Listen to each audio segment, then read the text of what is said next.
Hey guys, I welcome you all to GSN Law. Recently government of India national education policy लेकर आई है। इसमें कई सारे reforms की बात की गई है जिसको कि एक वीडियो में कवर नहीं किया जा सकता, इसलिए ये पार्ट 1 है। इसमें हम स्कूल एजुकेशन को कवर करेंगे। पार्ट 2 में हम हायर एजुकेशन और ऑनलाइन एजुकेशन को कवर करेंगे और साथ ही साथ जो डिबेट है ऑनलाइन एजुकेशन को लेकर उसको भी देखेंगे। जनरली हम इन ग्रुप ऑफ लोगों के लिए वीडियोस बनाते हैं, लेकिन ये वीडियो सभी के लिए है क्योंकि ये पॉलिसी पूरे देश की जनता को कवर करती है। शुरू करने से पहले मैं आपको बता दूं कि आप हमसे in different social media platforms पे जुड़ सकते हैं और अगर आपका कोई क्वेश्चन है तो आप मुझसे कोरा पे पूछ सकते हैं। अब देखिए, इसके पहले 1986 में national policy on education I थी, लेकिन अब जो एजुकेशन पॉलिसी आई है ये 21वीं सदी की पहली एजुकेशन पॉलिसी है गवर्नमेंट ऑफ इंडिया के द्वारा। जब 21वीं सदी का आगाज हुआ तो यूनाइटेड नेशंस हर 15 साल के लिए एक सेट ऑफ गोल्स लेकर आता था पूरी दुनिया के लिए।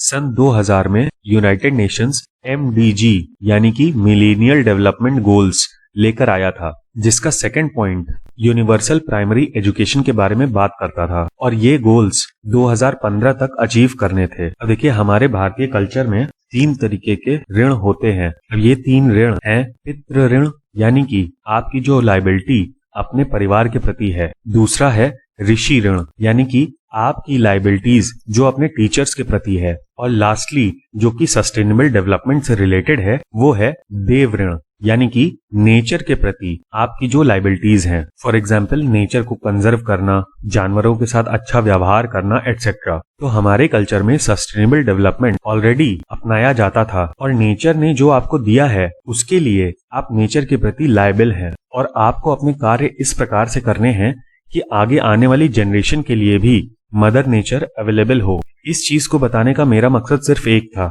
कि हमारी भारत की गवर्नमेंट ऐसे कोई भी गोल्स जो कि दुनिया अपनाती है और वो गोल्स हमारे कल्चर से कोरिलेट करते हैं तो उसके प्रति बहुत ही ज्यादा सजग रहती है गवर्नमेंट। तो सन 2000 में जब ये MDG गोल्स आए तो उससे कंफर्म करने के लिए गवर्नमेंट सन 2002 में right to education article 21A के अंतर्गत लेके आई और पूरे भारत में सर्व शिक्षा अभियान चल गया। अब यहाँ पर कांग्रेस या बीजेपी वाली बात नहीं है, क्योंकि सन 2009 में इसी के ऊपर तत्कालीन जो कांग्रेस गवर्नमेंट थी वो राइट टू एजुकेशन एक्ट लेकर आई। अब जैसा कि मैंने पहले आपको बताया कि ये जो मिलेनियल डेवलपमेंट गोल्स थे ये 15 साल के लिए थे, इसलिए सन 2015 में United Nations sustainable development goals लेकर आए, जिसके पॉइंट नंबर 4 के तहत क्वालिटी एजुकेशन की बात की गई थी। तो ये डिफरेंस आपको पता चल रहा होगा कि MDG में यूनिवर्सल एजुकेशन के बारे में बात की गई थी यानी कि quantity of education, but SDG goals में क्वालिटी ऑफ एजुकेशन के बारे में बात की गई है। तो इस 15 साल के कार्यकाल में भारत सरकार ने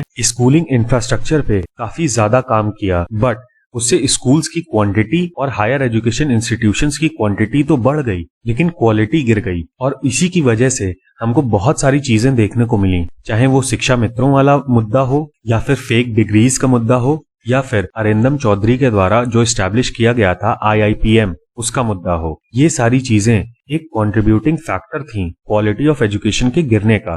तो जो नई एजुकेशन पॉलिसी है उसका मेन मकसद क्वालिटी ऑफ एजुकेशन को बढ़ाना है और यहाँ पर 5 फाउंडेशनल पिलर्स हैं: access, equity, quality, affordability, accountability.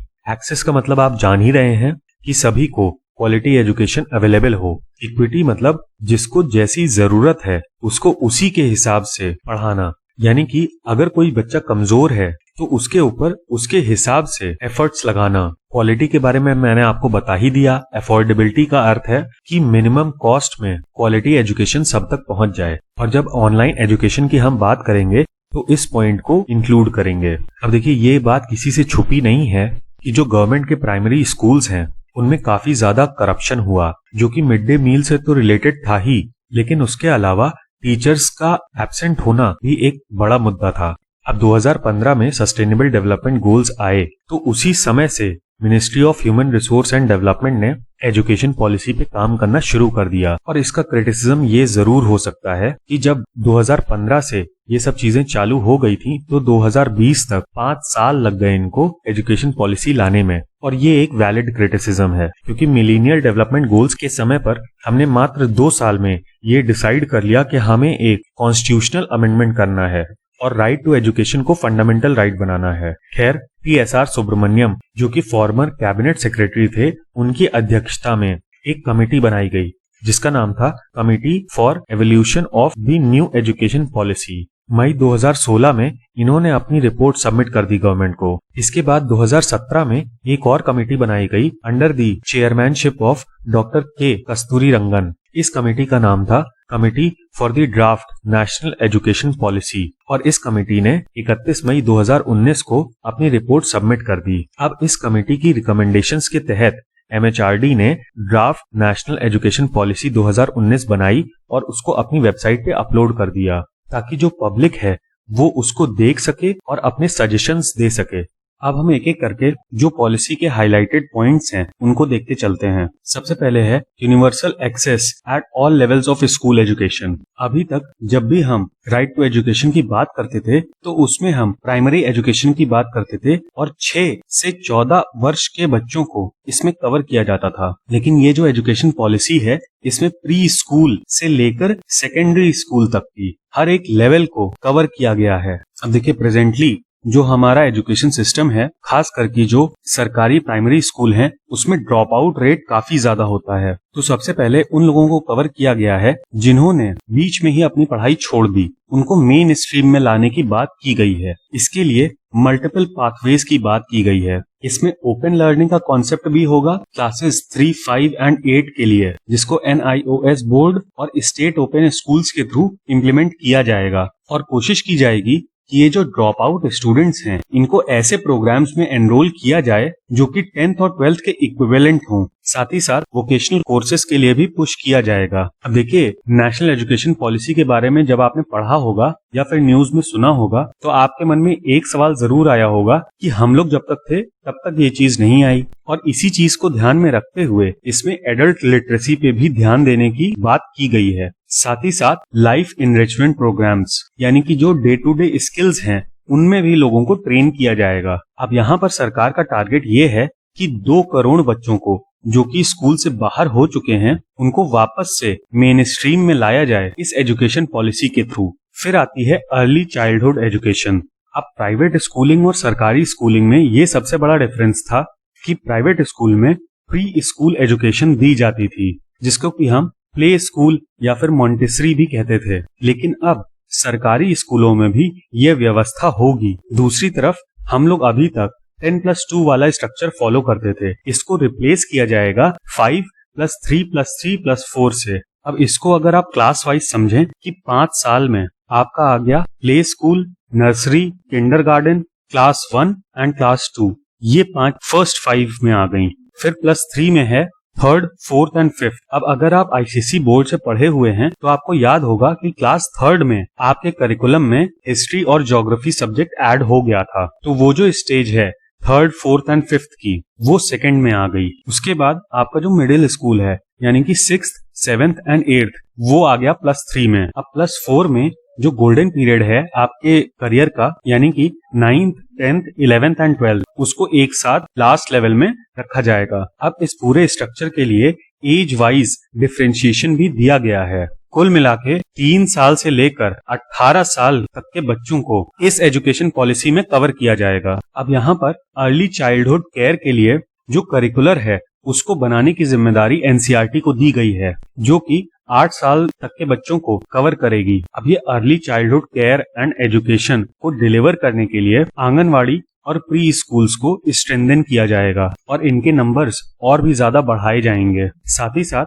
इसकी जो प्लानिंग और इम्प्लीमेंटेशन है उसके लिए 4 मिनिस्ट्रीज आपस में काम करेंगी। पहली है HRD मिनिस्ट्री, दूसरी है women and child development ministry, तीसरी है health and family welfare ministry और लास्टली ट्राइबल अफेयर्स की मिनिस्ट्री। ये चारों मिनिस्ट्रीज मिलके इसका प्लानिंग और इम्प्लीमेंटेशन करेंगी। इसके बाद जो सिलेबस है स्कूल का उसको भी चेंज किया जाएगा 20वीं सदी में जो स्किल्स नीडेड हैं उनके हिसाब से। इसमें जो सबसे बड़ी चीज की जाएगी वो होगी रिडक्शन ऑफ करिकुलर कंटेंट। अब अभी तक हमारे यहाँ मैकॉले की शिक्षा पद्धति चली आ रही थी और इसके तहत स्कूल लेवल पे किसी किसी क्लास में ऑलमोस्ट 11 सब्जेक्ट्स होते थे, जबकि यूनिवर्सिटी लेवल पे हमने ये देखा है कि किसी भी समय पर 6 से ज्यादा सब्जेक्ट्स नहीं रखे जाते हैं और साथ ही साथ बहुत सारी चीजों का रिपीटिशन भी होता है। जैसे कि क्लास 3rd में जब आपको हिस्ट्री पढ़ाई जाती है तो एंशिएंट हिस्ट्री से शुरू किया जाता है, क्लास 4th में आपको मिडिवल हिस्ट्री पढ़ाई जाती है और क्लास 5th में मॉडर्न हिस्ट्री पढ़ाई जाती है और फिर यही चीज 6th, 7th और 8th में भी फॉलो होती है और फिर 9th और 10th में एंशिएंट से लेकर मॉडर्न हिस्ट्री पूरा आता है। ये सब कुछ मैं अपने आईसीएसई के करिकुलर के एक्सपीरियंस के हिसाब से कह रहा हूँ। सीबीएसई में काफी कुछ चीजें अलग होती हैं। फॉर एग्जाम्पल एसएसटी में ऑलमोस्ट 5 सब्जेक्ट कवर होते हैं, including history, civics, geography, economics. अच्छा, सीबीएसई के साथ ये प्रॉब्लम है कि उनका जो करिकुलम का डिस्ट्रीब्यूशन है वो काफी ज्यादा कंसोलिडेटेड पैचेस में है। जैसे ये एसएसटी का तो मैंने एग्जाम्पल दिया ही आपको। इसके अलावा क्लास 11th में इंडियन इकोनॉमी पढ़ाई जाती है विद स्टैटिस्टिक्स और माइक्रो इकोनॉमिक्स और मैक्रो इकोनॉमिक्स दोनों ही चीजें 12th क्लास में आ जाती हैं। जबकि आईसीएसई बोर्ड का करिकुलम इकोनॉमिक्स का काफी डिफरेंट है और वो क्लास 11th और 12th दोनों में ही बैलेंस्ड है। सेम चीज सीबीएसई में साइंस के सब्जेक्ट्स में भी होती है। अगर आप आईसीएसई बोर्ड से क्लास 10th तक पढ़े हैं और आप क्लास 11th में किसी सीबीएसई बोर्ड के स्कूल में एडमिशन लेते हैं तो क्लास 11th में जितना भी साइंस का पोर्शन है उसमें से लगभग सभी चीजें आईसीएसई में आप क्लास 9th और 10th में पढ़ चुके होंगे। लेकिन जैसे ही क्लास 12 का बोर्ड्स होता है तो दोनों ही एग्जामिनेशन की जो डिफिकल्टी लेवल है वो सेम हो जाती है। और मैकॉले की शिक्षा पद्धति अपनाते अपनाते हमने अपने स्कूलिंग सिस्टम को सिर्फ एक रैंक बेस्ड सिस्टम बना दिया है, परसेंटेज बेस्ड सिस्टम बना दिया है। अब उसको आप ग्रेडिंग से अगर रिप्लेस कर देते हैं तो भी कोई फायदा नहीं होगा, क्योंकि अल्टीमेटली आपका ऑब्जेक्टिव सिर्फ और सिर्फ अच्छे मार्क्स लाना है। बहुत बार टीचर्स भी ये चीज एक्सपेक्ट करते हैं कि आप एग्जामिनेशन में वही चीज लिखें जो उन्होंने अपने नोट्स में आपको लिखवाई है। यहाँ पर जो क्रिटिकल थिंकिंग है उसका कोई भी स्कोप नहीं है। अगर साइंस और मैथ्स को हटा दें तो बाकी जितने भी सब्जेक्ट्स हैं उसमें आपका कंपटीशन सिर्फ एक बात का होता है कि किसकी कितनी अच्छी मेमोरी है। तो इन सब चीजों को चेंज करने की बात की गई है, क्योंकि अल्टीमेटली जो क्रिटिकल थिंकिंग है और एक्सपेरिमेंटल लर्निंग है उसी से आप फ्यूचर के एंटरप्रेन्योर्स बनाते हैं और वही एंटरप्रेन्योर्स जॉब क्रिएट करते हैं किसी भी इकोनॉमी में। लेकिन अगर आपने मैकॉले की शिक्षा पद्धति के तहत आपने पूरे एजुकेशन सिस्टम को ऐसा बना रखा है कि वो सिर्फ और सिर्फ क्लर्क्स प्रोड्यूस करे, तो वहां पर जाहिर सी बात है कि यूपीएससी क्रैक करना एक नेशनल हॉबी बन ही जाएगी। फिलहाल के लिए आगे बढ़ते हैं। यहाँ पर जो चॉइस ऑफ सब्जेक्ट्स है उनके लिए फ्लेक्सिबिलिटी प्रोवाइड की जाएगी और बहुत ज्यादा रिजिड सेपरेशन नहीं होगा आर्ट्स साइंस के बीच में। इसके अलावा सिंथेसिस करने की कोशिश की जाएगी करिकुलर और एक्स्ट्रा करिकुलर एक्टिविटीज के बीच में और वोकेशनल और एकेडमिक स्ट्रीम्स के बीच में भी। अब ये काफी ज्यादा हाईलाइटेड पॉइंट है कि वोकेशनल एजुकेशन जो है वो 6th क्लास से ही स्टार्ट हो जाएगी और उसमें इंटर्नशिप्स तक इंक्लूड होंगी।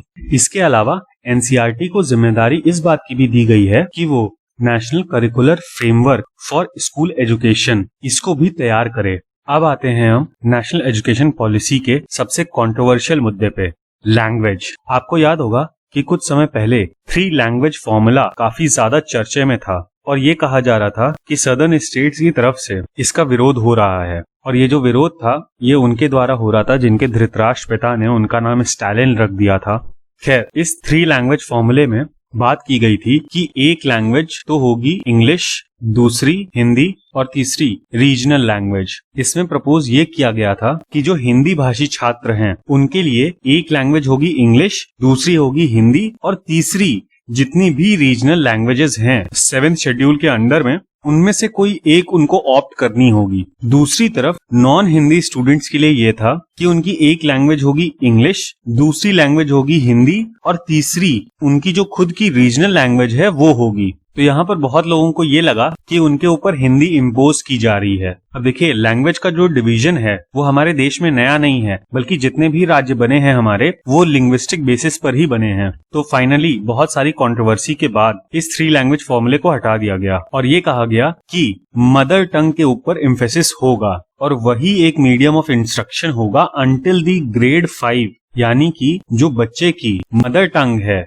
या फिर जो उसकी लोकल लैंग्वेज है उसी भाषा में उसको पढ़ाया जाएगा एटलीस्ट टिल क्लास 5। इसके अलावा संस्कृत स्कूल के सारे लेवल्स पे पढ़ाई जाएगी और हायर एजुकेशन में भी वो एक ऑप्शनल सब्जेक्ट के रूप में रहेगी। और यहाँ पर ये कंट्रोवर्सी के बाद स्पेसिफिकली कह दिया गया कि no language will be imposed on any student. साथ ही साथ फॉरेन लैंग्वेजेस भी सेकेंडरी लेवल पे अवेलेबल होंगी। And lastly, Indian sign language को स्टैंडर्डाइज किया जाएगा, यानी कि पूरे देश में जो भी साइन लैंग्वेज होंगी उनमें सब में सेम एलिमेंट्स होंगे। इसके बाद बात की गई है असेसमेंट रिफॉर्म्स की, यानी कि जो एग्जामिनेशंस में रिफॉर्म्स लाए जाएंगे उसके विषय में बोला गया है। अब अभी तक देखिए समेटिव असेसमेंट होता था, जिसके तहत या तो हाफ ईयरली या फिर ईयरली एग्जाम्स होते थे और इसमें ये देखा जाता था कि एक पार्टिसिपेंट का आउटकम क्या निकला है 1 साल की या फिर 6 महीने की पढ़ाई के बाद। तो अब इसको चेंज करके रेगुलर और फॉर्मेटिव असेसमेंट किया जाएगा, यानी कि एक टाइम पीरियड में कितना डेवलपमेंट हुआ है एक पार्टिसिपेंट का वो देखा जाएगा। अब आने वाले समय में हम इसको इस तरीके से देख सकते हैं कि रेगुलर इंटरवल्स पे टेस्ट लिए जाएंगे हर क्लास में और जो हाफ ईयरली और फाइनल एग्जाम्स वाला फॉर्मूला था वो खत्म हो जाएगा। इसके अलावा जो स्कूल एग्जामिनेशंस हैं वो क्लासेस 3, 5 और 8 इनमें लिए जाएंगे, जबकि बोर्ड एग्जाम्स वैसे ही कंटिन्यू रहेंगे जैसे कि अभी तक चले आ रहे थे। इसके अलावा एक नेशनल असेसमेंट सेंटर बनाया जाएगा जिसका नाम होगा परख, जो कि इन सारे एग्जामिनेशंस का स्टैंडर्ड सेट करेगा। फिर बात आती है एक्रेडिटेशन की। तो इसमें सबसे पहले तो ये कहा गया है कि स्टेट गवर्नमेंट्स ये इंश्योर करेंगी कि उनके वहां स्टेट स्कूल स्टैंडर्ड्स अथॉरिटी ये सेटअप की जाए एज एन इंडिपेंडेंट बॉडी। इसके अलावा school quality assessment and accreditation framework ये डेवलप किया जाएगा SCERT के द्वारा, जो कि NCERT का काउंटर पार्ट है स्टेट्स में। तो ये था हमारा एनालिसिस इस पूरे टॉपिक का। उम्मीद है कि आपको ये वीडियो पसंद आया होगा। वीडियो का PDF आपको हमारे टेलीग्राम चैनल पे मिल जाएगा। वीडियो को अपने सभी कॉन्टैक्ट्स के साथ शेयर करिएगा और चैनल को सब्सक्राइब करिएगा। Thank you. जय हिंद।